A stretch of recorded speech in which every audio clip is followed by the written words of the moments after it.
ज़राअत के शोबे में इनकलाबी इक़दामात और इस हवाले से अगर हम बात करें एचएडीपी की, तो एचएडीपी में मुख्तलिफ़ स्कीमों का फ़ायदा हासिल करते हुए कई नौजवान जो हैं इस वक्त काश्तकार बन गए हैं और बड़े पैमाने पे जो फ़ायदा है उन्हें हासिल हो रहा है।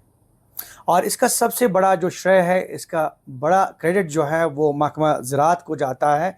और इसी हवाले से एक बहुत बहुत बड़ी जो एक सक्सेस स्टोरी है वो यहाँ वंतराग, अनंतनाग के वंतराग इलाके से है।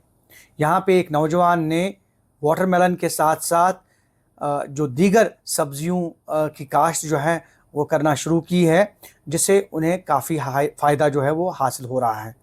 हमारे साथ बात करने के लिए, इस मौजू पे मुफस्सल बात करने के लिए मौजूद हैं chief agriculture officer Anantnag Syed Shahnawaz Ahmad Shah साहब। इनसे बात करेंगे और जानने की कोशिश करेंगे कि एचएडीपी या मरकज़ और जम्मू कश्मीर की मावनत वाली स्कीमों से किस तरह से ऐसे काश्तकार या ऐसे नौजवान जो है फ़ायदा हासिल कर रहे हैं।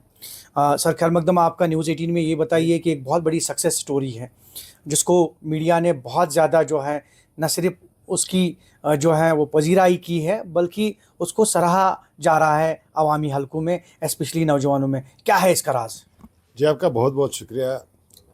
जैसे कि आप जानते हैं कि जो हॉलिस्टिक एग्रीकल्चर डेवलपमेंट प्रोग्राम है वो एक ऐसी स्कीम है जिसमें ऐसे लोगों के लिए कई सारे कंपोनेंट्स रखे गए हैं ताकि वो अपना जो यूनिट एस्टैब्लिशमेंट कर सके। तो इसी सिलसिले में जो उमर नज़ीर की आप बात कर रहे हैं, तो वो भी हमारे पास आए थे। उनने अप्लाई किया इस स्कीम में और जितने भी कंपाउंड्स हैं, जैसे उनने प्रोटेक्टेड कल्टीवेशन स्टार्ट किया या ड्रिप इरिगेशन स्टार्ट किया या मल्चिंग या फिर सीडलिंग कल्टीवेशन जो एरिया एक्सपेंशन प्रोजेक्ट 3 में आता है, तो वहाँ पे उसने उन स्कीम्स का फ़ायदा उठाया, स्कीम्स की हैंड होल्डिंग की, अवेयरनेस ली, ट्रेनिंग ली और फिर उसने अपना यूनिट जो एस्टैब्लिश किया वो आज के ज़माने में एक रोल मॉडल है हमारे डिस्ट्रिक्ट के लिए।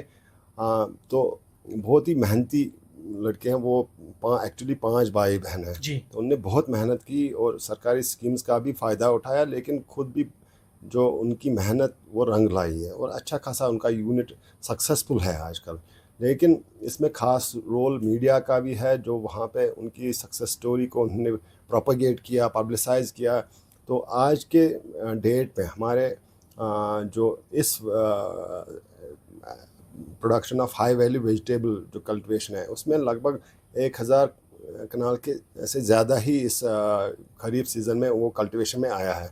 वो बेसिकली जो सक्सेस स्टोरी चली मीडिया में, तो उसकी वजह से भी काफ़ी सारे लोगों ने इसमें स्कीम्स में अप्लाई किया और हमारे पास भी आए ट्रेनिंग्स के लिए, अवेयरनेस के लिए।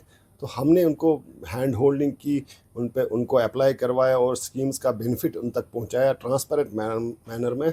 और जितना भी स्टाफ हमारा फील्ड स्टाफ है वो रेगुलरली इन जगहों पे जाते हैं, वहाँ पे उनकी हैंड होल्डिंग करते हैं और जब भी उनको कोई इशू होता है, कोई प्रॉब्लम होती है, तो वो उनको बर वक्त उनकी जो है टेक्निकल गाइडेंस प्रोवाइड करते हैं। इससे हटकर एक इम्पॉर्टेंट सवाल ये है कि जो हमने ये देखा कि जो ज़राअत से जुड़े काश्तकार हैं, यूजुअली ऑफ सीज़न में हमें ना वैसी सब्जियां फराम होती थी मार्केट में, या फिर जो मेवा जात है जैसे कि आपने कहा कि वाटरमेलन।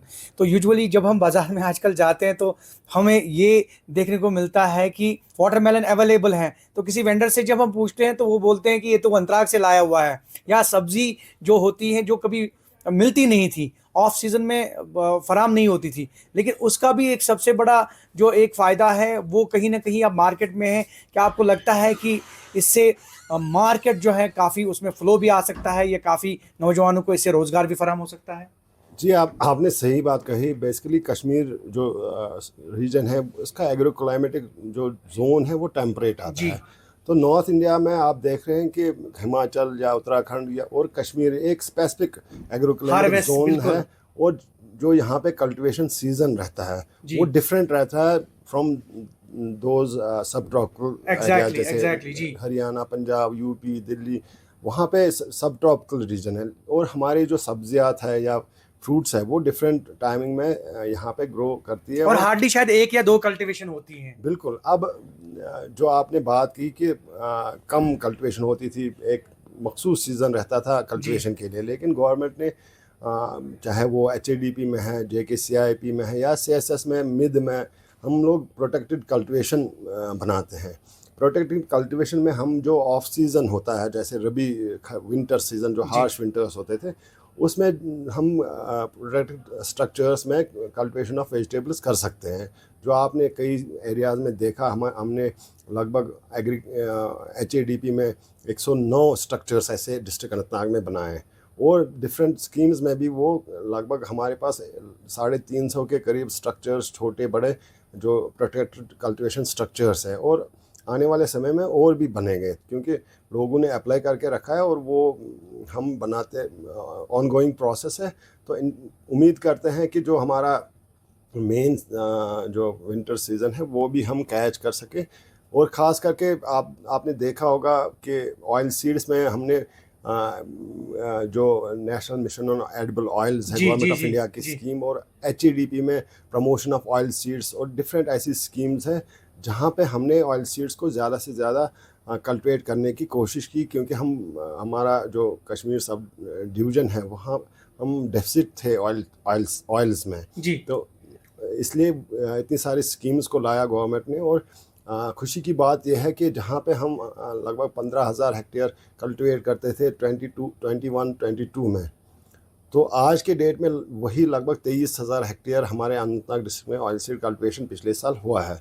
तो लोग भी मेहनत करें, हम भी कोशिश कर रहे हैं कि ज़्यादा से ज़्यादा एग्रीकल्चर को बूस्ट मिले, ताकि जो फार्मिंग कम्युनिटी का वेलफेयर है वो ज़्यादा से ज़्यादा अच्छी तरीके से। इनकलाबी इकदाम आपने उठाए हैं, जैसे कि बोला जा रहा है और कहा जा रहा है कि एग्रीकल्चर इज़ फ्यूचर। हमारे नौजवानों के लिए, पढ़े लिखे लोगों के लिए क्या मैसेज रहेगा, स्पेशली जो इसी तरह से जो एक सक्सेस स्टोरी है, वाटरमेलन की स्टोरीज़ हैं, या फिर poly houses, green poly houses की स्टोरीज़ हैं, सक्सेस स्टोरीज़ हैं अक्रॉस अगर डिस्ट्रिक्ट की बात करें, तो क्या मैसेज रहेगा आपका उन नौजवानों के लिए जो घर में बैठे हैं लेकिन कुछ नहीं कर रहे हैं, पढ़े लिखे हैं, तो क्या क्या मैसेज रहेगा उनके लिए? मेरी यही रिक्वेस्ट रहेगी कि जो जितने भी हमारा यूथ है वो एग्रीकल्चर को एज ऑल्टरनेट एम्प्लॉयमेंट की अपॉर्चुनिटी ज़रिया भी बना सकते हैं, क्योंकि अगर कम से कम अगर बेकार बैठा है उससे बेहतर है कुछ काम करें, मेहनत करें। और हमारे पास ऐसी स्कीम्स है जितनी भी, अगर किसी के पास कोई कमरा है उसमें मशरूम कल्टीवेशन हो सकता है, अगर कुछ भी नहीं है तब भी एपीकल्चर के साथ कर सकता है, छोटा मोटा लैंड है, पैच है तो प्रोटेक्टेड कल्टीवेशन कर सकता है। आजकल के ज़माने में जो हाइड्रोपोनिक सिस्टम है या वर्टिकल एक्सपेंशन में जा सकते हैं, और कई ऐसी स्कीम्स हैं जिनमें रोज़गार हासिल कर सकता है। उसके साथ साथ हमारी जो दक्ष किसान पोर्टल है उसमें ट्रेनिंग्स भी है, जो 171 कोर्सेज़ है वहाँ पे, तो ऑनलाइन ट्रेनिंग भी कर सकते हैं। और अगर कोई ऑफलाइन ट्रेनिंग करना चाहता है तो वो हमारे DCTCs हैं, एक तो मटन में है, एक अच्छाबल में है, एक वेरीनाग में है, वहाँ पे भी जाके ऑफलाइन वो ट्रेनिंग कर सकता है। और इसके साथ साथ हमारे जो KVKs हैं तो उनके कोलैबोरेशन के साथ भी हम लोगों को ट्रेनिंग देते हैं। और यही है कि अगर लोग आगे आते हैं तो हम उनकी पूरी तरह से उनकी सहायता करते हैं, और उनका जो डिफरेंट स्कीम्स में जो बेनिफिट्स है वो उनके साथ शेयर करते हैं, और उनके जो रिसोर्सेज इंटरेस्ट के हिसाब से उनके यूनिट एस्टेब्लिशमेंट में भी हम पूरी तरह से उनके साथ है। बहुत बहुत शुक्रिया। Shahnawaz Ahmad Shah, chief agriculture officer Anantnag, हमारे साथ मुफस्सल बात कर रहे थे। एक तो ये सक्सेस स्टोरी वाटरमेलन की, न सिर्फ ये, इन्होंने ये कहा कि HADP या मुख्तलिफ जो मरकज़ या जम्मू कश्मीर की मावनत वाली स्कीमें हैं उनके ज़रिए फ़ायदा उठाया जा सकता है, और जो बेरोज़गार पढ़े लिखे नौजवान हैं वो अपना वक्त ज़ाया ना करें, अप्रोच करें यहाँ अपना जो भी प्रोजेक्ट है उनका, वो जो क्या करना चाहते हैं, महकमा के साथ अप्रोच करें, महकमा के साथ तालमेल के ज़रिए जो है अपना यूनिट खड़ा करें, और कहीं ना कहीं अपना रोज़गार जो है उसका वसीला जो है वो तलाश कर सकते हैं। ज़हूर रिज़वी, न्यूज़ 18 नेटवर्क, अनंतनाग।